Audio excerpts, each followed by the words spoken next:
આગળ વાત કરીએ કચ્છની તો કચ્છના સરહદી પરછમ ખાવડા વિસ્તારમાં ગામમાં શિક્ષણ, આરોગ્ય, વીજળી અને પાણીથી વંચિત છે. ભુજ તાલુકાના ખાવડા નજીક છેવાડાના સરહદી વિસ્તારમાં આવેલા દુનારા વાંઢમાં છેલ્લા 40 વર્ષ કરતા વધુ સમયથી લોકો અહીં વસવાટ કરે છે. આ ગામમાં અંદાજે 150 જેટલી વસ્તી ધરાવે છે, પણ પાયાની સુવિધાઓ જેવી કે શિક્ષણ, આરોગ્ય, વીજળી, પીવાના પાણીની કોઈ સુવિધા જ નથી. ગ્રામજનોએ સરકારી તંત્ર અને રાજકીય આગેવાનોને અનેક વખત લેખિત અને મૌખિકમાં રજૂઆતો કરી છે. રજૂઆત કરવા છતાં કોઈ નિરાકરણ આવ્યું નથી. સમસ્યા વહેલી તકે દૂર નહીં કરવામાં આવે તો આવનાર સમયમાં ઉગ્ર આંદોલનની ચીમકી આપવામાં આવી છે.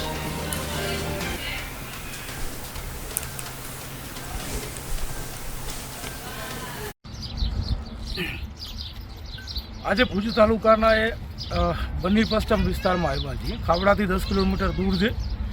આ ગામમાં જેને કહેવાય બેઝિક સુવિધાઓ જે બંધારણમાં આપેલી છે, બંધારણ લાગુ થયું અને 75 વર્ષ થઈ ગયા, છતાંય પણ કચ્છ નહીં દેખા તો કુછ નહીં દેખા. ભારતના બંધારણમાં કચ્છને વિશેષ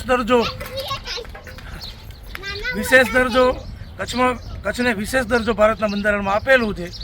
છતાંય પણ કચ્છના એવા છેવાડાના ગામડાઓ જે આ બોર્ડર લાગુ પડે છે, અહીંયાથી માત્ર 40 કિલોમીટર છે બોર્ડર. આ ગામમાં વીજળીની સુવિધા નથી, પાણીની સુવિધા નથી, ગટરની સુવિધા નથી અને મુખ્ય શિક્ષણની કોઈ જાતની સુવિધા નથી. અહીંયા આગળ સ્કૂલ નથી, અહીંયા આગળ શિક્ષકો. અહીં 35 થી 40 વિદ્યાર્થીઓ જે બહારના ગામમાં ભણવા જાય છે. તો મારી સરકારને વિનંતી છે કે તાત્કાલિક ધોરણે પહેલે શિક્ષણની વ્યવસ્થા કરવામાં આવે, લાઇટની, ગટરની, પાણીની સગવડ કરવામાં આવે. આપે જોયું હશે કે અહીંયાથી 2 કિલોમીટર દૂર પાણી ભરવા માટે જવું પડે છે, ને એ પણ ખાડા ખોદીને. આજની તારીખમાં 21મી સદીમાં તો શરમ આવવી જોઈએ ભુજ તાલુકાના ધારાસભ્યોને, શરમ આવવી જોઈએ કચ્છના સાંસદને કે તમારો મત વિસ્તાર છે. આ ગામના લોકો સાથે વાત કરી તો એમણે કીધું કે અમે વર્ષોથી ખોબા મત ભાજપને આપતા આવ્યા છીએ, છતાંય પણ અમારું કોઈ જાતનું કામ થતું નથી. તો મહેરબાની કરી અને જનપ્રતિનિધિ તરીકે તમે છો તો તમે આ ગામમાં આવો, આ ગામના આગેવાનો સાથે મુલાકાત કરો અને આ ગામમાં જે વિકાસની ખૂટતી કડીઓ છે એને તમે આગળ વધાવો અને જેટલી પણ સગવડો જોઈએ આ ગામને આપો, તો જ સબકા સાથ સબકા વિકાસ કહેવાશે. આ ગામ કોઈ આફ્રિકામાં નથી. આ ગામ ભારતમાં છે, ભારતના ગુજરાતમાં છે ને ગુજરાતના કચ્છમાં છે. અને કચ્છના મુખ્ય મથક ભુજથી માત્ર 50 થી 60 કિલોમીટર દૂર આવેલું છે. અહીંયા કને હાઈવે જાય છે, અદાણીના ટાવર્સ અહીંયાથી નીકળે છે. અહીંયાથી થોડુંક જ 500 મીટર આગળ જ જઈએ ગામથી તો ત્યાં કને અદાણીના મોટા વીજ પોલ લાગેલા છે. પણ ગામને વીજળી 40-50 વર્ષથી મળી નથી, શિક્ષણ નથી મળ્યું, રોજગારી નથી, અહીંયા આગળ આરોગ્યની સુવિધાઓ નથી, ગટર જેવી, પાણી જેવી સુવિધાઓ નથી. તો મહેરબાની કરી ને આના માટે કામ કરો. અન્યથા આ જ ગામના લોકોને, આજુબાજુના ઘણા એવા ગામડાઓ છે જ્યાં કને બેઝિક સુવિધાઓથી વંચિત છે, એ લોકોને સાથે રાખી અને અદાણી માટે જે ખાસ હાઈવે બનાવવામાં આવ્યું છે એને ચક્કાજામ કરવામાં આવશે. એ સરકાર અને કચ્છ વહીવટીતંત્ર ખાસ નોંધ લે એના ઉપર.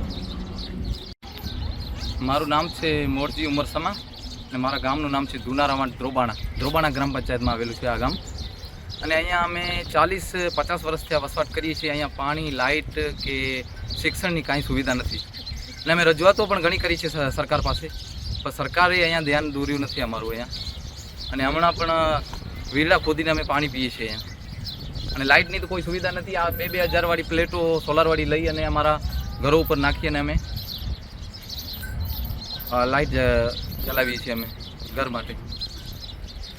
સરકારને તમે શું રજૂઆત કરી, કેટલા સમયથી તમે રજૂઆત? અમે સરકારને રજૂઆત 2005થી અમે રજૂઆતો કરતા આવ્યા છીએ, પણ હજુ સુધી કાંઈ ધ્યાન દોરવામાં આવ્યું નથી.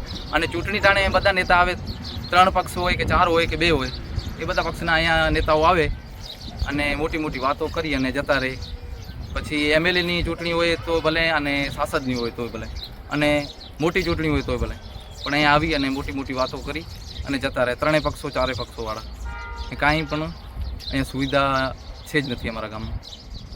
સ્કૂલ માટે જે તમે કહો છો એના માટે શું તમે કાર્ય કર્યું છે? સ્કૂલનું શું તમારું મેન? સ્કૂલ માટે અમે રજૂઆતો કરી છે અને અરજીઓ પણ દીધેલી છે શિક્ષણ મંત્રી સુધી, પણ અમારું સ્કૂલનું કાંઈ ઉકેલ આવ્યો નથી. અમારા બાળકો અહીંયાથી કોટડા 1-1.5 કિલોમીટર અહીંયા જાય છે અને ધ્રોબાણા 3-4 કિલોમીટર છે ત્યાં ભણવા જાય છે.